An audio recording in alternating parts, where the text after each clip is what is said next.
Hey guys, it's John. Welcome back to the next episode of Comic Book Club. I went to my comic shop actually twice this week. I went on Wednesday and I went again tonight, so I got most of these tonight.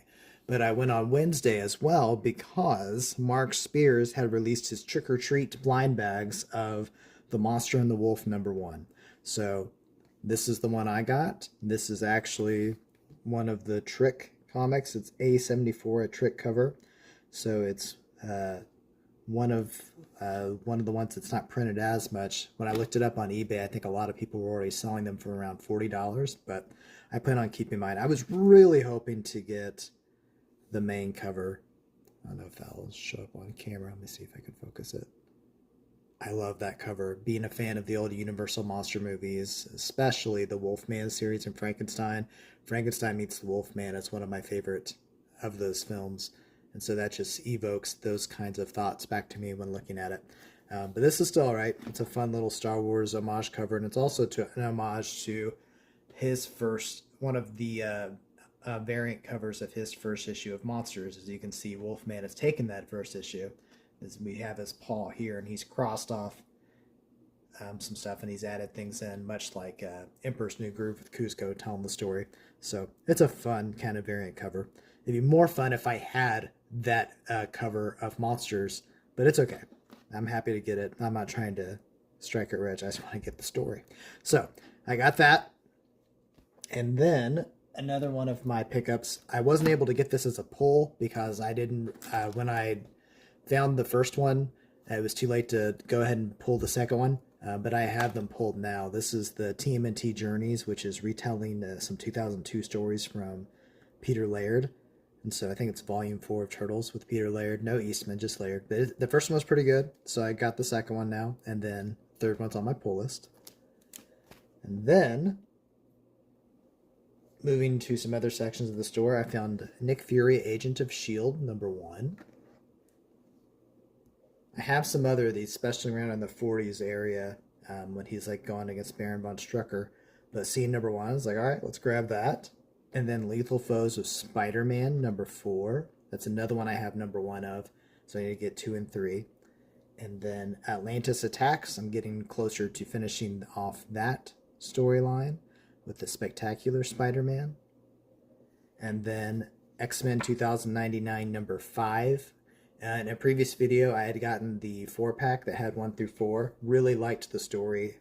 Surprised how much I liked it. So I found #5. And then I remember that this is part of the story that introduces Thor 2099. So I need to get some of the other stories to get parts 1 and 2 and 4 of that Hammer of Thor story so I can know exactly what I'm getting into with this. But still a good pickup. And then this one was really cool to find, and I had to take it out of its bag just to make sure. This is Marvel Age #129, and it's hyping up the oncoming post-Fatal Attractions Bloodline story with Avengers and the X-Men, I believe. But it says it came with a poster. And so since this wasn't like a brand new comic, I had to get it out and check to see it is here. And so I will go, after this video, I will go and take a picture of this, and then I'll put it up here. And we'll take a second to look it over. And hopefully it's a really cool poster, and I can say, oh, wow, this is great. Look how awesome this is. So it's fun just be able, I mean, this is 1993 and the poster's still inside. Somebody just didn't like Marvel Age, or maybe they were holding on to it thinking it'd be a collector's item, but it was still fun to find. So those were some assorted Marvel, and then I got some assorted DC stuff. Showcase #4, Silver Age Classics, the first appearance of Wally West Flash, reprinted as a story. I think this was the early 90s when they did this. They had a whole bunch of them for a whole bunch of, like, Superman, Batman, Wonder Woman. They did a bunch of them, Green Lantern. But this is the one that has Flash, and it has 2 stories of Flash here, I think. But we got, obviously, the Showcase story. But let's see what else we have here. Maybe it's Flash #1. Or maybe there are 2 stories in Showcase #4. Because it still says Showcase #4 at the bottom. I don't know if you can see that. Down here it still says Showcase #4. So I'll have to look into that and see exactly what we have here. But it's still pretty cool to find. So first Wally West, and not first Wally West, first Wally West, or first Barry Allen Flash. Good grief. It's a Friday. Give me some slack. All right, moving on. I've gotten closer on some Superman stuff. You know, one of my goals is to complete at least 1 year of the Superman Triangle era. I love to get them all in time, but the moment I get that first one, it's going to be a big celebration for me. It's going to be fun. So this is Superman Action Comics number 684. It's number 48 of 1992, and it's more of the Death of Superman story. And then Superman 107. This is part of the Trial of Superman story. This is number 48 of 1995. Just ironic that we have two 48s. And then Superman number 133. This is number 12 of 1998. Superman number 134. This is number 16 of the same year. Superman 103. This is number 31 of 1995. And Superman 106. This is number 44. 1995. So we're getting closer on 95, 98, and 92. So we'll see what happens there. And then the last big chunk of comics that I got kind of surprised me. On my last visit, I haven't had these in the last video, I picked up these X Factor stories. I got 4 of them just because they were really showcasing Forge. Forge being one of my favorite characters. I picked these up and I actually just read them because I hadn't bagged and boarded them yet. They were just sitting there. Normally I wait till I get a big run before I start reading it, but I decided to just sit down and read these 2 back to back, and I loved it. These were fantastic. I mean, there's no action happening in here, but it's all just the drama happening within the team, and that's the kind of stuff that I really love, especially when it's done well.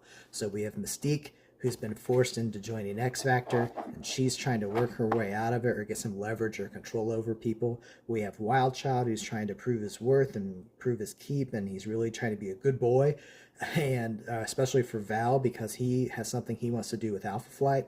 We have Forge, who's trying to work out something in his past and his future because Destiny has told him that he's supposed to take care of Mystique and love her, and that really comes up especially in the next issue.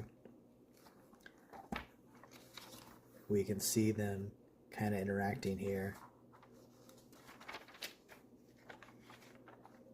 And here's where you see the programmed personality of Destiny within Forge's computer system talking to them, and she's seeing exactly what Forge is talking about, but Forge is completely against it. Even though Mystique is kind of on board, she doesn't hide her attraction for Forge at all. See here, he's like, I can't accept, or you can't see that. So the camera's at. He's like, I can't accept that. I never can accept that. So I don't know if that's so much him trying to be loyal to Aurora, or if Mystique just being a baddie is just not something he can get down with, but building that stuff. And also this one's really cool because it's a parallel story. While Forge is trying to get his head together at the same time, Havok's trying to get his head together after the big fallouts that had happened. And I'm guessing 110, 111, 112, and those stories, especially Havok's losing control of his powers. Jamie Madrox died in issue 100, and Guido has just lost his powers, and he's kind of in an intensive care unit. So Alex has gone to Alaska, and Scott shows up and kind of helps him get through that. So you have Alex and Scott coming together to get through an issue, and we also have Mystique and Forge coming together, not necessarily getting through their issue. But it was really cool, really well done, great art, great parallel stories, and that made me think, you know what? I was planning on just doing the original 5 X Factor run and just sticking with that, but reading these is like, okay, I gotta get some more because this was so good. I was like, as soon as I couldn't put this one down, I moved on to this one. It's like, all right, I need to keep going here. I love the drama. So I went back into the section where I found those in the scrambled boxes of the R section. I picked up some more X Factors. So we have X Factor 100, like we said, with the death of Multiple Man. 107, the battle with Guido and Blob. I'm not sure if, actually I know, this is not where he gets into intensive care, but it's getting close. 108, where Mystique is starting to show up, and I think she was showing up to help, but then she eventually gets shanghaied into working with them to help pay off her debts to society. And then 110, I think this is where Guido goes down. We also have Lila Cheney.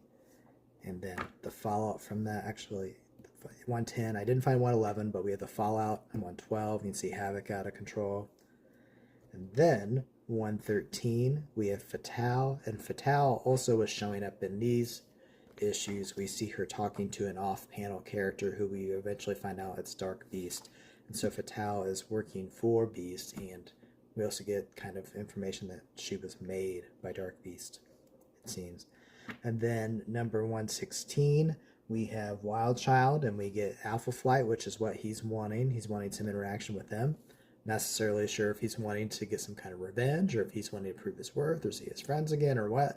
But it's finally happening here. It was teased back in 113.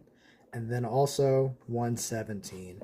Looks like Havok might be a little bit back in control. He's still in the power containment suit, but we got Polaris and Mystique by his side taking out a Sentinel. This is Prelate Rising, and that's a callback to the Genosha stories and Extinction Agenda. So picked up a lot more X Factor.